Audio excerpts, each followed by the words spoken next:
Hey everyone, and welcome to This Explainer.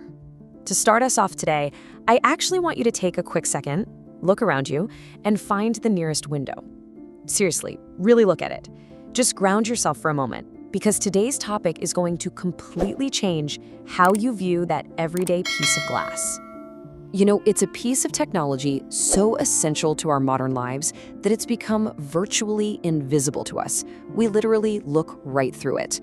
Yet to get to that perfectly clear, weatherproof barrier you're looking at right now, well, that required an incredible millennia-long journey of engineering, some seriously bizarre legal history, and major scientific breakthroughs. Okay, let's just dive right into our roadmap for today. We're going to explore 1. The first transparent walls, 2. Attacks on light, 3. The float glass revolution, 4. Trapping the heat, and finally 5. The smart glass future. All right, kicking things off with section 1, the first transparent walls, from primitive smoke holes to Roman luxury. So picture this.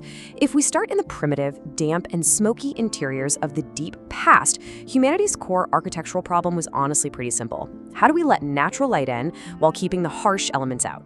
Back in the Viking era, windows weren't even about light. They were literal holes in the center of the roof just to let combustion smoke escape from the hearth. Over in ancient Mesopotamia, we see the first real attempts at weatherproofing. They used these thin, shaved mineral tiles made of alabaster to block out the dust, but let a soft kind of glow through.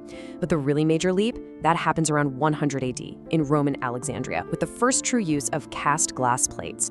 However, you have to realize this early Roman glass wasn't crystal clear. It was actually super thick, kind of greenish, distorted, and barely transparent. Because of that, it was a highly specialized luxury. The Romans used it primarily for insulation in public bathhouses to trap steam, or in elite greenhouses to protect really sensitive, expensive crops like saffron and grapevines from the frost. And then, after the Roman Empire fell, everyday medieval domestic life just plunged right back into darkness. Ordinary homes had to rely on solid wooden shutters, animal hides, or oiled paper. Beautiful stained glass? Yeah, that was reserved almost entirely for churches. Now, by the Tudor era, glass did start appearing in domestic homes, but get this, it was so incredibly expensive that wealthy nobles legally classified their glass windows as chattel. That means movable personal property. When they went on vacation or left their country estates, they literally lifted the glass windows right off their iron hinges, packed them in boxes, and stored them in the cellar to prevent theft and vandalism. Can you imagine packing up your windows for a road trip? Moving right along to section 2, a tax on light. This is all about the geopolitical distortion of architectural design.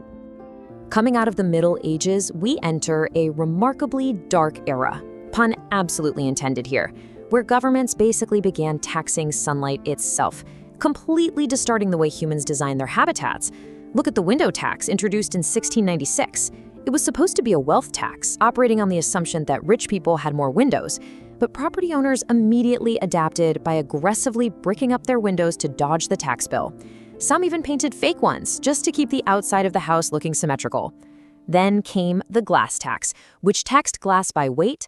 This forced builders to use grids of tiny, lightweight panes. So that classic Georgian 6/6 window look, yeah, that wasn't for style, that was literally just for tax evasion. But here is the really crucial point. These financial policies didn't just alter street architecture, they caused a horrific public health crisis. By starving urban populations of natural ventilation and sunlight, this tax on light and air created incredibly damp, dark tenement interiors. And physicians directly linked these living conditions to deadly sweeping epidemics of typhus, smallpox, and cholera. Okay, on to section 3, the float glass revolution, from batch plates to continuous perfection. Thankfully, those highly destructive taxes were finally repealed by the 1850s. The sudden affordability of glass caused demand to absolutely explode. But there was a massive bottleneck in manufacturing. You see, prior to the mid-20th century, creating a perfectly flat, transparent window was painstakingly difficult and just riddled with optical flaws. Crown glass left a thick, distorted bullseye right in the center. Cylinder glass was full of air bubbles. And premium plate glass? That had to be cast on massive iron tables and slowly, manually ground and polished on both sides by teams of laborers. It was incredibly inefficient. Then came one man with a seriously ambitious vision. Check out this staggering number, 28 million pounds. That represents the research and development cost risked by Sir Alastair Pilkington in the 1950s. In today's money, we are talking about a £150 million gamble on a completely untested idea to make perfect glass. And his high-stakes gamble was the float glass process. Pilkington realized that if you float a continuous ribbon of molten glass over a bath of liquid metal, gravity would just naturally make it perfectly flat. They ended up choosing liquid tin at 1500 degrees Celsius, mainly because it perfectly matched the working range of glass without chemically reacting to it. This process yielded flawless, continuous sheets of glass and fundamentally revolutionized the entire global industry. In fact, nearly every window you look through today is made exactly this way. It was a total game changer. That brings us to Section 4, trapping the heat, turning the window into an active energy shield.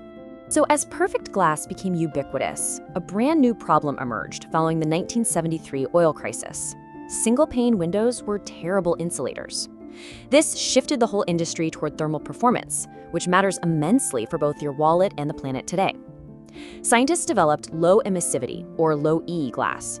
By sputtering microscopically thin layers of silver and metal oxides onto the glass in a vacuum chamber, they created an invisible shield. These coatings allow visible sunlight to pass right on through, but they reflect long-wave infrared thermal energy back to its source. They basically transform windows into a powerful weapon against the global energy crisis, reducing heat loss through the glass by up to 85%. And if manipulating the infrared spectrum wasn't enough, science even found a way to let windows clean themselves. Yeah, seriously. By adding a 50 nanometer coating of titanium dioxide, the window reacts to natural UV rays to literally attack and chemically break down atmospheric grime. That's a process called photocatalysis. Then it changes the surface tension of the glass so rainwater doesn't beat up. Instead, it sheets completely flat, perfectly washing all that broken down dirt away without leaving a single streak. Finally, we reach Section 5, the smart glass future.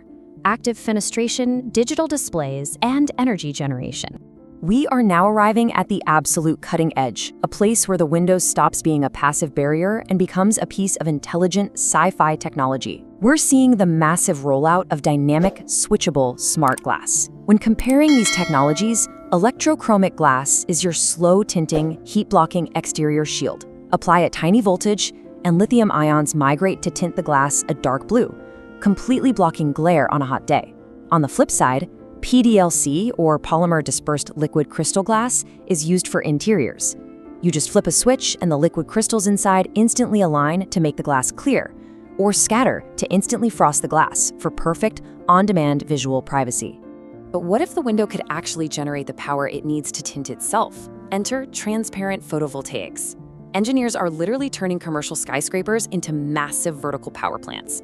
They're designing special, organic, luminescent coatings that absorb invisible UV and infrared light, and then route that energy to tiny silicon solar cells hidden right in the window frame. So it generates clean electricity while remaining completely 100% transparent to the human eye. Mind-blowing, right? And finally, we are merging architecture with the internet itself using transparent OLED technology.